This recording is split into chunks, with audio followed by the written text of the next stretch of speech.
Hello. So they come here I make only or not the cha passport case are the old blind sim how when channel pin on gobble of when level or a pin on go register low new general neighbor yamino. La cachorro POSB band double. Nilimira ga akula nilila mati mira POSB la UOB la general mativu. To mele leshi POSB is of piano. To a prosediga to live or not color. So ကျွန်တော်တို့တစ်ဖက်က log in ဆိုပုံမှန်ထုံးစံအတိုင်းကျွန်တော်ဝင်လို့ရတယ်ဒါမှမဟုတ်ရင်တစ်ခါတည်းဟိုဘက်က pay now ဆိုရဲ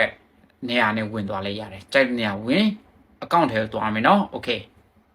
so ကျွန်တော် account ထဲကိုရောက်သွားတဲ့အခါမှာဆိုရင်ဘာလို့ရမလဲဆိုရင်တော့ကျွန်တော်ဒီမှာကျွန်တော်ခေါင်းထိပ်သက်မှာ pay now ဆိုတဲ့ application လေးရှိတယ်တွေ့လား transfer money ရဲ့ဘေးမှာ pay now overseas transfer ဆိုတဲ့ရှိတယ်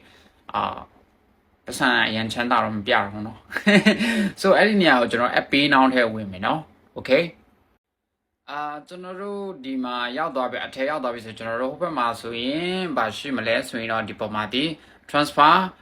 receipt ရှိမှာကျွန်တော်ဒီဘက် profile ပေါ့ကျွန်တော်တို့ register လုပ်မှာဖြစ်တဲ့အတွက် profile ကိုကျွန်တော်တို့ကြည့်ရပါမယ်เนาะပြီးတော့နောက်တစ်ခုကကျွန်တော် SC profile ရောက်ပါပြီဆိုကျွန်တော်မှာက register your mobile number အပေါင်းနှိပ်လိုက်ပါကိုယ့်ရဲ့ phone number တွေဖြည့်ရပါမယ်တချို့ nickname တွေကိုထားချင်တဲ့နာမည်ဖြည့်ရတယ်နောက်တစ်ခုက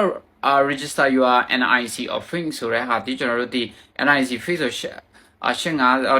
G899ကိုယ့်ရဲ့ FIN code number တမဟုတ်လဲ NRIC ကိုယ့်ရဲ့ passport number နဲ့ register လုပ်လိုက်ရင်ကိုယ့်ရဲ့ဒီ လက်ရှိ bank account နဲ့ phone number နဲ့ link အကုန်ချိတ်သွားရင်เนาะ Okay အဲ့တော့အဆင်ပြေပါစေပေးနောင်ပေါ့เนาะဒါပေးနောင်ဖွင့်နေဖြစ်ပါတယ်เนาะကျွန်တော်တိချင်တာရှိရင်လည်းမေးခွန်းလေးများရေးပေးနိုင်ပါတယ်အဆင်ပြေတဲ့ဟာတွေအားလုံးဖြေကြားပေးသွားပါမယ်လို့เนาะError register ဖြစ်သွားပြီဆိုကိုပေးနောင်စမ်းသုံးလို့ရပြီကိုတငယ်ချင်းနဲ့စပြီးလွယ်ကြည့်ပါ Okay ကျွန်တော်ပေးနောင်ရဲ့သဘောတရားဘာနဲ့တူလဲဆိုရင်ကျွန်တော်မြန်မာနိုင်ငံကကျွန်တော် KB ဆက်ပေးနဲ့တူတယ်ပေါ့နော်KB ဆက်ပေး account နဲ့တူတယ်ဒါဒီကောင်ကတိုက်ရိုက် bank account ထဲရောက်သွားရင်နော် KB ဆက်လည်းတူပါပဲ Okay so bye bye have a good time bro sorryမြန်မာနိုင်ငံ KB ဆက်ကဘယ်လိုမျိုးလဲဆိုရင်တော့ account KB ဆက်ထဲပဲဝင်တယ် KB ဆက်ကနေ ban ထဲတစ်ခါပြန်လွှဲရတယ်ပေါ့ဒါပေမဲ့ဒီနိုင်ငံရဲ့ပေးနောင်ကတစ်ခါတည်း ban account ထဲဝင်သွားရင်เนาะ Okay bye bye